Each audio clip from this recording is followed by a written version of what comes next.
এবার বাংলাদেশের মানুষের কণ্ঠে কথা একটাই, দফায় দফায় অনেক দলকে বাংলাদেশ পরিচালনার দায়িত্ব দেওয়া হয়েছে।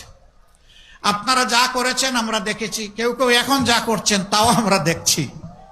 সুতরাং এখন আমরা ন্যায় ইনসাফের প্রতীক দাঁড়িপাল্লার সঙ্গী হতে চাই। যুবকরা ইতিমধ্যে রায় দিয়ে দিয়েছে, পাঁচটা বিশ্ববিদ্যালয়ে নির্বাচনের মাধ্যমে যুবক যুবতীরা তারা বলেছে আমরা পরিবর্তন চাই এবং আমরা ন্যায় ইনসাফের পক্ষেই থাকতে চাই। বিভিন্ন নারীদেরকে উস্কানি দেওয়া হয়, বলে যে পাল্লার বিজয় হলে আপনার কেমন লাগবে। আলহামদুলিল্লাহ ডেসপারেটলি এখন মারা বলতেছেন ভালো লাগবে।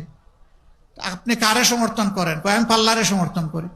কয় পাল্লা সমর্থন করলে এই পোশাক তো আপনি পরতে পারবেন না। কয় পরবো না,